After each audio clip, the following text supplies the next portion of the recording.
Management.dz.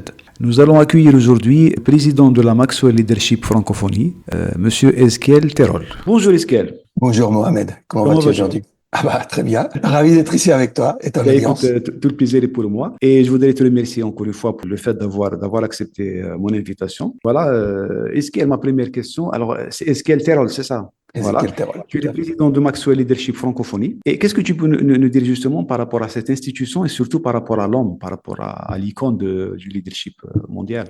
John Maxwell. Bah écoute, John, comme tu dis, c'est un peu l'icône du leadership au niveau mondial. En tout cas, c'est l'auteur en leadership qui a le plus écrit et le plus vendu sur ces sujets-là. En tout cas, il a ça comme mérite. Lui, il dit que c'est pas du tout un mérite parce qu'il a 78 ans maintenant. Il est encore jeune, il Et est encore jeune. 73 ans en fait, j'ai perdu le compte là maintenant.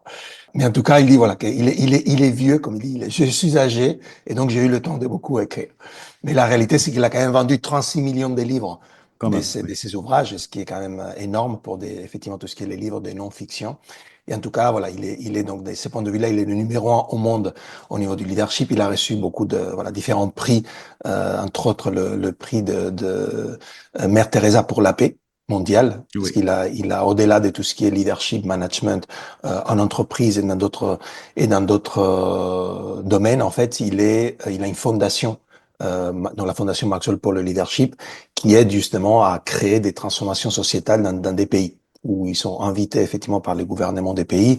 En général, c'est des pays qui sont en développement. Voilà. Donc, effectivement, John Maxwell, bah, comme je t'ai dit, c'est quelqu'un de très âgé. Il a une mission qui est de pouvoir amener ce leadership qu'il appelle leadership transformationnel. C'est un leadership basé sur l'humain, basé sur des valeurs aussi, et un leadership des types qu'on appelle serviteur. C'est-à-dire que le leader s'est mis au service de ses équipes pour ensemble accomplir en fait une mission ou une vision pour l'organisation, pour l'entreprise, pour l'association, voilà, pour le pays. Et dans cette base-là, bah, il a donc je dirais, au début, il a beaucoup travaillé en anglais. Et à un moment donné, quand il a commencé à se dire, mais si ma vision, c'est de pouvoir toucher les 8 milliards de personnes sur la planète, ils parlent pas Pourquoi? tous anglais. Voilà. Donc, on va avoir besoin des gens qui font ça dans d'autres langues. Et donc, il a lancé, en fait, en 2011, une entreprise qui visait, en fait, à former et certifier des personnes qui voulaient porter, justement, ces messages en tant que coach, en tant que conférencier, en tant que formateur à l'international, dans les différentes langues. Et donc, ça, c'était en 2011. Et donc, moi, je me suis certifié avec lui en 2015-2016. Et en 2018, justement, quand j'ai démarré on va dire, je me suis lancé à 100% dans mon parcours entrepreneurial, dont on en parlera peut-être tout à l'heure, eh bien, je suis allé demander si je pouvais traduire un peu de matériel en français, et il m'a dit qu'il cherchait un leader pour mener, en fait, tout son contenu en francophonie. Et c'est comme ça, en fait, que Maxwell Leadership Francophonie, voilà, est né, A vu le jour. magiquement, en 2018, et qui fait qu'aujourd'hui, on est ici ensemble en train de pouvoir échanger pour, voilà, illustrer ta communauté et ton audience. Très bien. Est-ce que justement, qu'est-ce qui fait, toi qui es proche de l'homme, qu'est-ce qui fait que John a cette aura, qu'il arrive qu'il a cette force, j'allais dire, de toucher plus de personnes et d'être aussi impactant?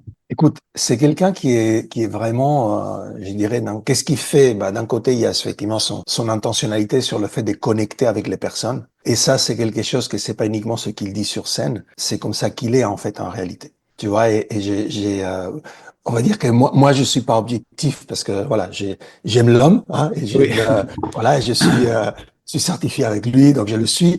Mais il y a quelqu'un en fait qui est pas du tout, tu vois, c'est ma femme en fait, mon épouse. Christina, elle est pas du tout orientée développement personnel. Elle se laisse pas obnubiler en fait par les étoiles et tout ça. Et quand on a organisé en fait la conférence Maxwell à Paris en 2022, John est venu, d'accord, et les autres personnes de son entourage, Cole, Chris Robinson, tout le monde en fait est venu. Et donc Christina en fait, elle les a tous accueillis. Et quand elle est repartie, moi j'ai encore, il y a encore le photographe, il a pris quelques photos en fait de Christina et John en train de parler, tu vois, dans une des Oui. tables pendant que moi j'étais sur scène, etc. Et c'était juste formidable en fait. C'était un moment qui était fort. Je vois en fait dans le regard de John, mais dans le regard de Christina aussi, tu vois, une connexion en fait tu vois, elle se laisse pas duper, tu vois, par les gens. Oui, oui, Donc, oui.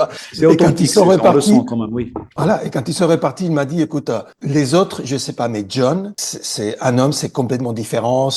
Il m'a dit, je suis fan, tu vois, alors que les autres, pas du tout, quoi. mais On c'était ne ressent pas le automatiquement truc. l'authenticité des autres, oui. Voilà, non, mais c'est jugé, tu vois, mais c'est lui, en fait, il a vraiment, voilà, cette aura, cette façon de faire, Oui, bah, c'est quand même, il a l'âge aussi, mais il a, en fait, voilà, beaucoup de sagesse qui est venue aussi avec les années, parce que c'est pas le même John aujourd'hui que les John il y a non, c'est 10 clair, ans, il y a c'est clair. 20 ans, il y a 30 ans, tu vois, et lui-même, il le dit, il est passé aussi par des situations, il a eu, en fait, il a failli mourir, tu vois,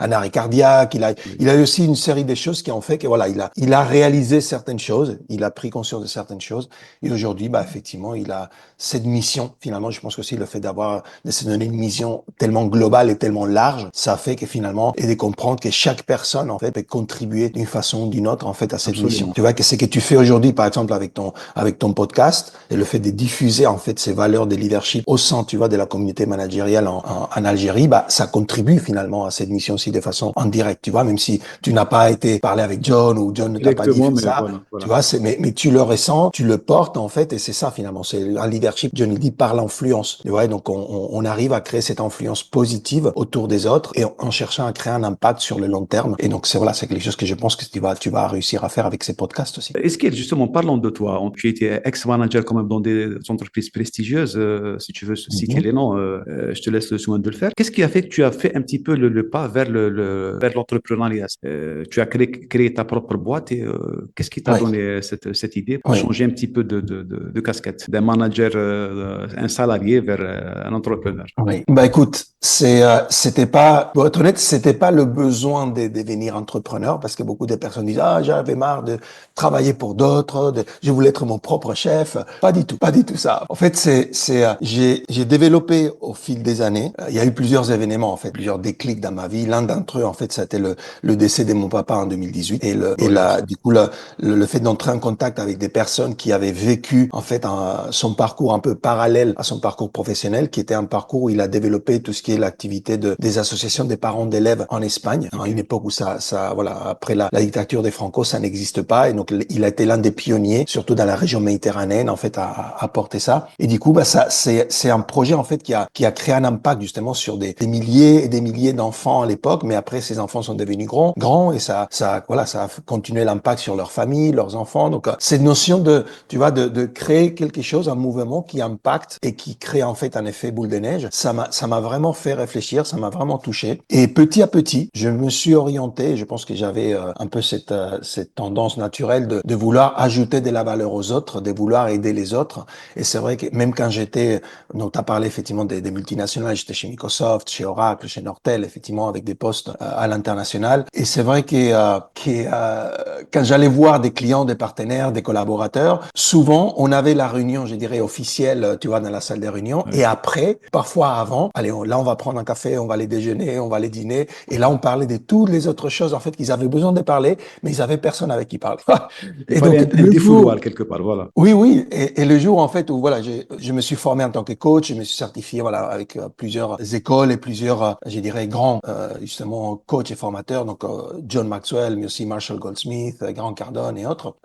Quand j'ai fait ça, il y a beaucoup de personnes qui m'ont dit, on s'est demandé quand est-ce que tu ferais le pas, tu vois. Et au début, parce qu'ils voyaient en fait que Oui. c'était en moi, c'était ma nature. Et au début, j'ai vraiment mené les deux de front. Donc j'étais effectivement directeur commercial international et j'ai passé mon temps dans les avions, dans les hôtels, dans les salles des réunions, dans les lounges des aéroports. Et quand je rentrais en France, bah, j'avais mes deux enfants en garde partagée. Ils étaient petits à l'époque, donc j'étais papa à temps plein, en plus de mon travail au bureau. À un moment donné, j'ai décidé même justement, je vous ai parlé de Christina. Christina, elle habite en Espagne avec ses deux enfants. Moi, j'étais en France. Donc j'ai eu la D'accord. folle idée, en fait, voilà, de commencer une relation avec quelqu'un qui était à voilà, plus de 1000 kilomètres de distance, donc à faire la navette tous les lundis entre Il la fallait France et concilier l'Espagne. entre vie professionnelle et voilà. Voilà. Et au bout d'un moment, tu vois, ça tiraillait tellement de partout que j'ai dû faire un choix. Et Oui. j'ai dit, OK, quel est le choix qui va me permettre effectivement continuer à créer cet environnement que je veux créer pour ma famille, tu vois, et j'ai, voilà, une partie en France, une partie en Espagne, mes enfants, ses enfants, elle-même, etc. Tu vois, donc, on veut créer un foyer. Comment je peux faire ça?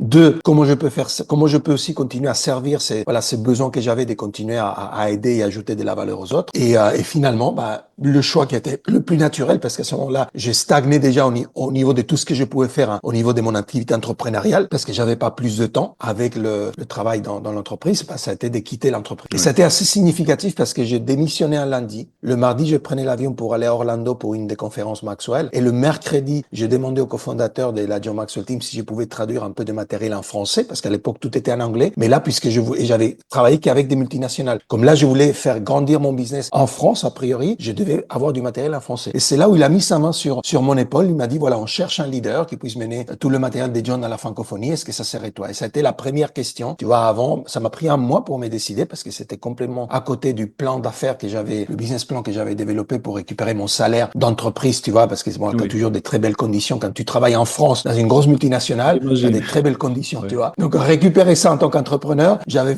pris les soins de faire mon business plan et tout, et ben, tout a sauté quand on m'a proposé ça, et du coup, bah, voilà, ça a été le saut comme ça, un peu dans le vide. En plus, c'est un deal à l'américaine, hein. C'était pas, tu deviens salarié Maxwell Leadership. Non, non, c'est OK, tu restes entrepreneur, tu as accès au matériel, mais tu dois investir dans la traduction, l'université en ligne, les mentors, le marketing, la vente. Et quand tu commences à faire des royalties, des bénéfices, là, tu nous envoies des royalties. Et tu vois, ils n'ont pas d'investissement à faire, ça se passe bien pour eux. Donc voilà, c'était pas évident. C'était pas évident Oui, de j'imagine. décider. Ben, Mais je justement, suis ravi de l'avoir fait. en tant que, Esquel, en tant que businessman, Ouais. qu'est-ce que tu as pu mettre en place ou qu'est-ce que tu as pu justement concrétiser comme concept de John en leadership? Est-ce qu'il y a des concepts en particulier que tu as pu mettre en œuvre et déployer en tant que businessman? Oui. Bah, écoute, je pense que la partie la plus qui me parle le plus, c'est parce que comme tu sais, j'ai le privilège en fait d'enseigner les 21 lois du leadership Oui.